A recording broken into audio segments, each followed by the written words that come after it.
Welcome to Democracy Now!, democracynow.org, The War and Peace Report. I'm Amy Goodman. The United Nations Children's Fund says the Ebola outbreak is creating vast numbers of orphans in West Africa. At least 3,700 children are said to have lost at least one or both parents. At the United Nations, Sarah Crow of UNICEF expressed shock at the inadequate global response so far. There were 45 doctors in Liberia, and that's for a population of 4.5 million. So you can get a sense of the scale of what's needed. It's health officials are needed, medical professionals are needed, and of course finances. I'm quite stunned, honestly, to come back and see that we're still, with this really sense of a global concern, it's still so poorly funded, the Ebola efforts. And the only real way to stop Ebola spreading is to support the efforts on the ground. The UN has been providing emergency food aid to some 260,000 people in an Ebola-stricken community near the Liberian capital of Freetown. In an open letter to the world, Liberian President Ellen Johnson Sirleaf said that because of the Ebola crisis, quote, across West Africa, a generation of young people risks being lost to an economic catastrophe as harvests are missed, markets are shut, and borders are closed. Nigeria, meanwhile, has been declared Ebola-free after 42 days with no new cases. Here in the United States, most of those who had contact with the late Ebola patient Thomas Eric Duncan have been cleared of the disease. The 21-day monitoring period ended Sunday for the around 50 people who had direct or indirect contact with Duncan. Duncan was diagnosed in Texas after arriving from his native Liberia. In his weekly address, President Obama said he continues to oppose a travel ban on passengers from West Africa. We can't just cut ourselves off from West Africa, where this disease is raging. Our medical experts tell us that the best way to stop this disease is to stop it at its source, before it spreads even wider and becomes even more difficult to contain. Trying to seal off an entire region of the world, if that were even possible, could actually make the situation worse. It would make it harder to move healthcare workers and supplies back and forth. Experience shows that it could also cause people in the affected region to change their travel, to evade screening, and make the disease even harder to track. The Obama administration's tapped former White House official Ron Klain as its new Ebola czar, coordinating the U.S. response. Klain has previously served as chief of staff to Vice President Joe Biden. White House Press Secretary Josh Earnest unveiled the appointment.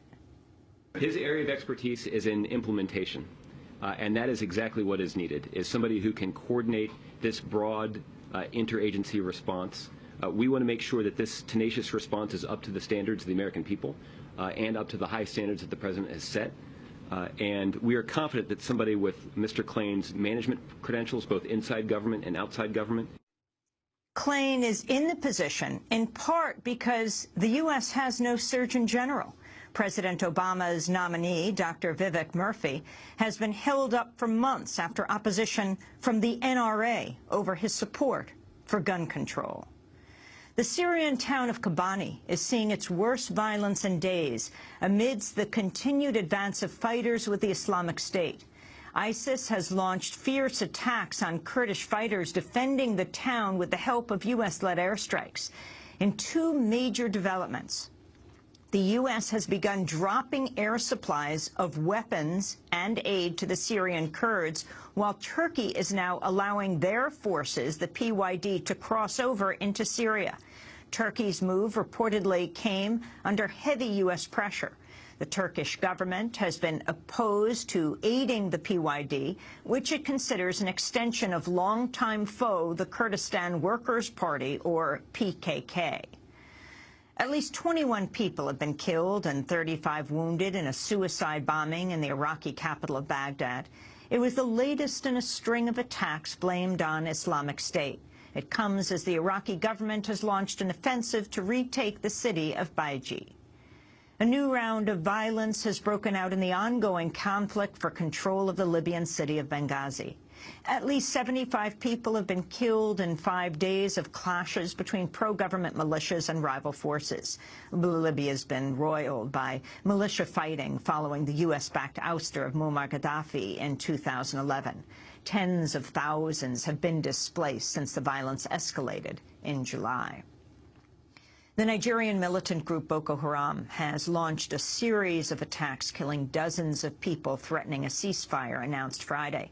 Hopes were raised after a government spokesperson said the deal would include the release of the 200 schoolgirls kidnapped for over 6 months. The terrorists indicated their desire for and willingness for peace and to discuss and resolve all associated issues. They also assured that the schoolgirls and all other people in their captivity are alive and well.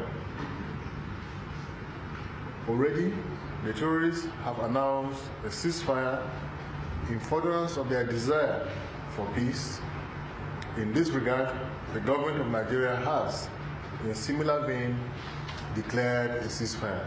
The Boko Haram never confirmed the truce, and some parents of the schoolgirls say they believe their hopes have been falsely raised.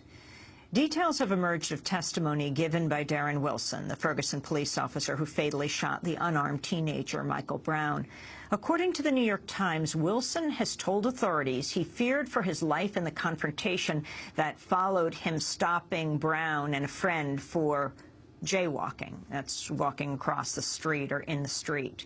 Wilson claims Brown reached for his gun during a physical altercation as Wilson was still inside his vehicle. Ballistic tests confirmed 2 shots were fired inside the car, one of them hitting Brown's arm.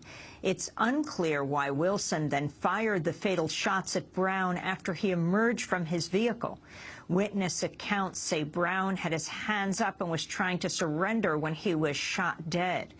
According to federal officials, there is not enough evidence to indict Wilson on civil rights charges in the Justice Department's probe of the shooting. The Florida man convicted of killing 17-year-old African-American Jordan Davis in an argument over loud music has been sentenced to life in prison without parole. Dunn, who's white, shot at a vehicle carrying Davis and his friends 10 times after confronting them about the volume of their stereo. They were in a car at a gas station. He was in a car nearby. He then fled the scene, went to a hotel with his fiancée, and ordered pizza. He never called the police. Dunn has said he saw a weapon, but none was ever found. At the sentencing hearing on Friday, Judge Russell Healy said Dunn senselessly and deliberately had taken a life. The Supreme Court is allowing Texas to enforce a controversial voter ID law that was briefly struck down earlier this month. A federal judge initially overturned the law, calling it an unconstitutional poll tax that discriminates against voters of color. But a 3-judge panel said Texas can enforce the ID law in the November election because dropping it would cause confusion. On Saturday, the Supreme Court agreed, but did not rule on whether the law should permanently stand. In a dissent joined by 2 others, Justice Ruth Bader Ginsburg said the decision risks denying the right to vote to hundreds of thousands of eligible voters in Texas. The Obama administration is reportedly considering a move that would continue the Bush-era policy of ignoring the United Nations Torture Treaty overseas. In 2005, the Bush administration disclosed it had secretly interpreted a UN ban on cruel, inhuman, or degrading treatment as not applying to any CIA or military prison outside the United States. President Obama, then a senator, opposed Bush's policy and proposed legislation to undermine it. The U.S. now faces a hearing before the Committee Against Torture at the UN next month, and according to the New York Times, President Obama's legal team is debating whether to back away from his earlier view and reaffirm the Bush administration's position that the treaty imposes no legal obligation to bar cruelty outside U.S. borders. 2 United Nations officials are in Detroit for a fact-finding mission over the city's shutting off of water to thousands of residents. The city began cutting off water taps to thousands of households earlier this year, prompting protests and an appeal to the UN for help. Detroit activist Maureen Taylor said the visit by UN special rapporteurs could help bring the issue before an international court. The fact that they were able to come here is not only a miraculous thing, but something that we're quite surprised at. The goal is to have them to look further at the practice of shutting water off to help us determine whether or not these are in fact violations of international law, and then to move this fight forward into perhaps an international court. The 2 UN rapporteurs are expected to meet with city officials today. 2/3 of those impacted by the water shutoffs involve families with children. A group of Colombian farmers are suing the oil giant BP over environmental damage from their country's largest pipeline. The farmers are seeking $29 million in compensation for what they say is BP's negligent handling of the project, which brings around 600,000 barrels of oil per day to the Caribbean coast. The British High Court is hearing the case. It's said to be one of the largest over environmental damages in recent years. The renowned Kenyan scholar Ali Mazrui has died at the age of 81. For nearly half a century, he was considered an intellectual giant in African studies.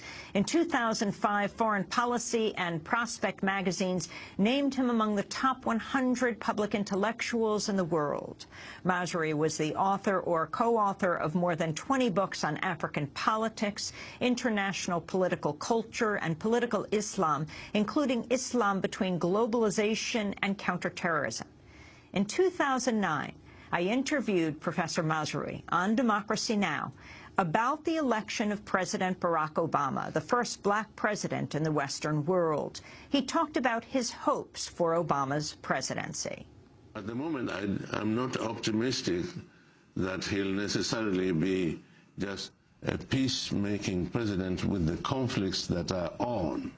So my dream was he will be the first president not to start a conflict. Not that he would be the first president not to preside over a war, because he's inheriting 2 wars anyhow. And then with one of them, the Afghanistan, he's not planning to end it, really. He's planning to escalate it for a while. So that is disappointing, yeah. So my prayer was slightly different, that I don't want him to start a war with Iran. I hope he wouldn't start a war with Syria. He would be mad if he started a war with North Korea, you see. So in general, I hope he won't start any war and break this idea that a commander-in-chief has to be engaged in an actual war to be a credible president of the United States. That's the late Kenyan scholar Ali Mazrui speaking on Democracy Now! In 2009, just after President Obama was elected. You can go to our website at democracynow.org to see the full interview with the Kenyans.